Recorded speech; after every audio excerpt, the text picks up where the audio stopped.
showtime.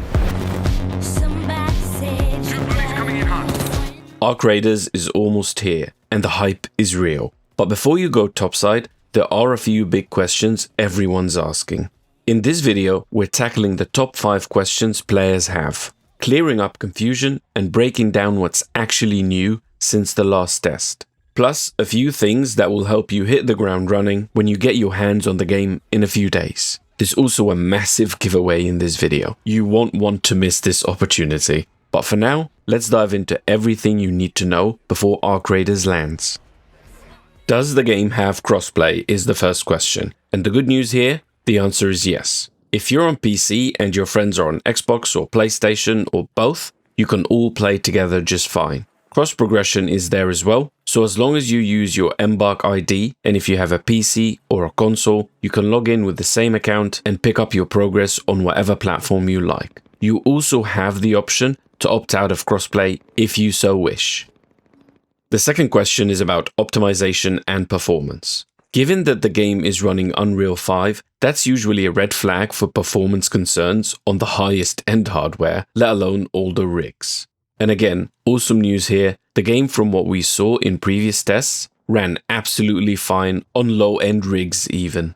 Very reliable frame rate and visual quality. You can actually see the surprisingly low minimum requirements here, a 1050 Ti and an RX 580, which is nearly unheard of nowadays for Unreal 5, with those so-called modern AAA games. So unless they spent the last 6 months since the last playtest making the game worse, I don't think performance is something to worry about here, for consoles or even older PCs. Question number 3, is the game solo friendly? Playing solo in an extraction shooter is a pretty hardcore thing to do, but those players also might be your most loyal players, which would make sense for a developer to cater for those players, and Embark have definitely had solo players in mind. The most obvious option here is that you can queue as a solo, and the game will prioritize matching you with solo players. There are no strict queues in the game, so there's no guarantees, but most players during previous tests, when they queue for solos, they are 90% of the time running into solo players. This creates an interesting tension because you're never sure you're safe from a duo or a trio. The other aspect here is that playing as a solo will make it more useful than any other mode to cooperate with other players. In fact, it will be necessary. Even when playing as a trio, you'll often need to cooperate with other teams to take down the larger arc machines. So when you're playing solo, the experience becomes more of a negotiation game, constantly trying to form temporary alliances with other players while staying alert for potential betrayals.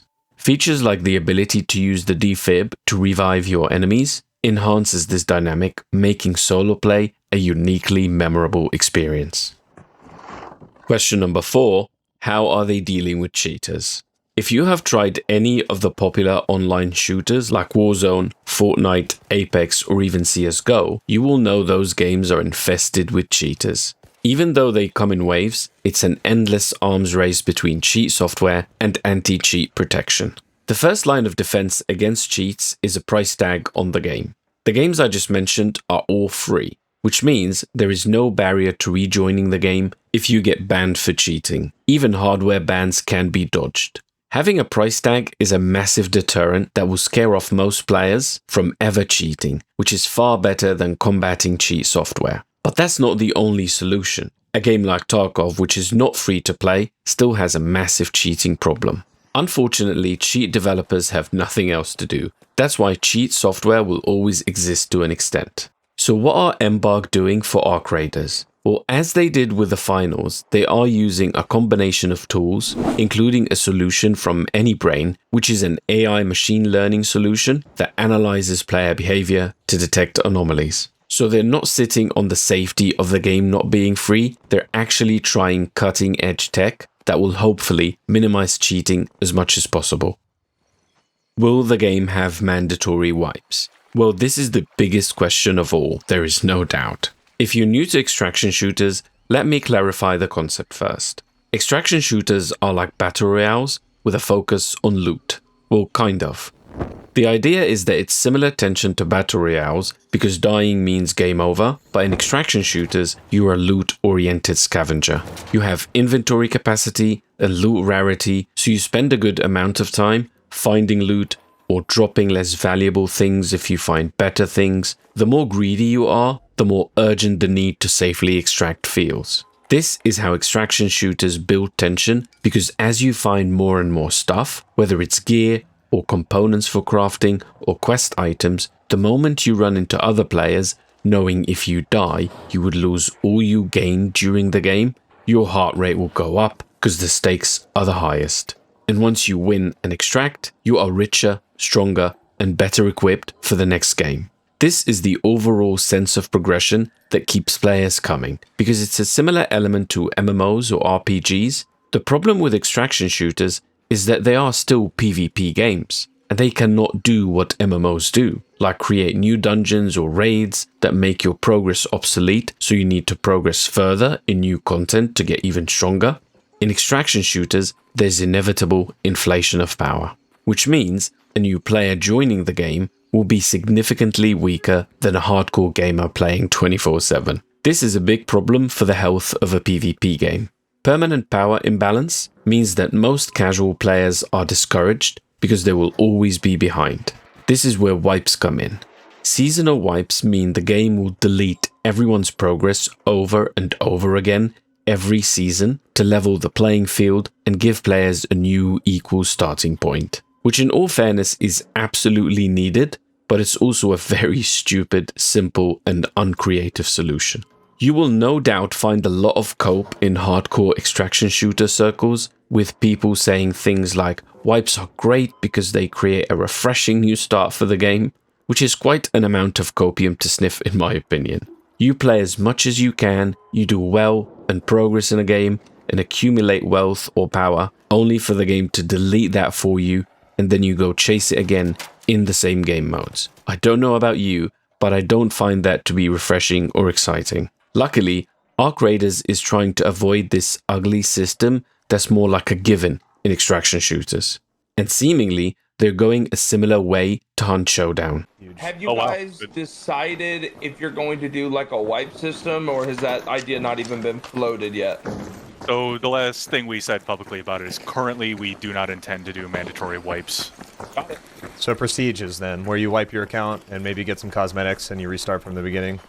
Any of that kind of stuff we'll probably talk about a little later. So the last thing they said is that there are no mandatory wipes, which means the game won't force you to periodically lose all the things you achieved or gained. The idea with prestige in this case, at least that's how it works in Hunt Showdown, is that you volunteer to lose all your progress and restart in exchange for a type of reward. In Hunt, it's usually unique weapon skins and hunters, which are also skins, plus a 10% bonus XP boost. Those might not be rewards that are worth resetting your progress for, in which case you can completely ignore that system and keep your stuff, which is a very flexible way to both give players the choice and incentivize combating inflation. The problem with that system is that rewards have to be worth the hassle for players.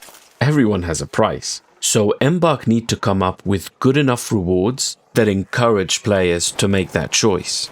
Rewards being too shallow and uninteresting, and you'll have a massive inflation because essentially nobody is interested in losing progress, which would make the game a little harsher for newer players or even people who casually play a few hours here or there. Rewards being too good, and it would create envy among players who don't play that much, as they will feel all the good rewards are out of reach. Hopefully, they find a sweet spot that keeps the game in an overall sustainable, healthy state. It's also worth noting that this line about not intending to do mandatory wipes was a few months ago, so we can't rule out them changing their minds, or even switching to mandatory wipes after release.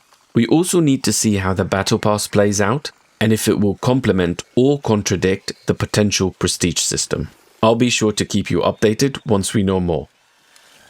The game is having a final free open weekend test called the Server Slam from the 17th to the 19th of October, and the full release is on the 30th. If you've played the previous tests, here are the new things that you should expect to see in both the upcoming Server Slam and on release. First of all, if you participate in the server slam, you will earn a unique backpack as a reward.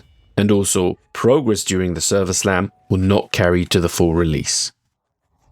There's a couple of ways to extract in the game, and they involve waiting for something, which creates tension as you can brace yourself for a last-minute fight at the extraction. But there was one extra way that was practically instant and safe, which is those hatches. They simply required a key, and acquiring that key wasn't that hard, which according to the devs created a simple, anticlimactic extraction experience that felt too safe for how they want the game to be. So they will be making those keys much harder to acquire to decrease the amount of extractions happening this way. There's a new custom tool that we saw in the pre-order trailer, which is a custom flamethrower basically, and it's called the Flame Spray. You can make it by combining a fireball burner and air freshener. It seems to have a longer range in the trailer than in the clip they shared, so we'll have to wait and see what this looks like when the game comes out. There's also a new weapon called the SkullCracker. That's a grenade launcher, which looks like it's an ideal tool to deal with the PvE arc enemies in the game. I was actually going to discuss this controversy, but it was addressed by Embark while I was making this video. Long story short here, lots of regions didn't have any price adjustment for average incomes, which made the game unreasonably expensive in those locations. Embark had quite a bit of backlash and obviously alienated lots of potential players in those regions. But they responded today by adjusting the prices and refunding those who have already pre-ordered on the old price. So that's technically another win for them. Now, as promised earlier, here are some tools that can be very useful both in early days of the game and further into the future as well. There's an official wiki for the game, which should have all the basic info you need to know about lore, weapons, maps, or skills. There's also a map website called Arcraiders Maps, which has all the details you need for any map with filters for all the points of interest in there. And the final tool here is an awesome new project called arcraiders Pro, which is pretty ambitious and it aims to be everything in one place. Interactive maps, loadout tools, crafting tools, skill tree planners, all of it. I think at least those three are worth bookmarking for sure. And one last thing here, there's a new 3-part documentary about the challenging development story of Arcraiders, which will come out soon after release by Fine Secret Tape. Now let me know in the comments if you're interested enough to watch something like this. And are you going to jump onto the free test in a few days? Will you pre-order the game, or are you carefully waiting to see? And for that massive giveaway I mentioned, here's what it is. A 5090 Supreme Liquid graphics card. You can join this for free, and the winner will be announced 4 days after this video comes out. Good luck, and let me know if you win. Thank you for watching, and I'll see you in the next video.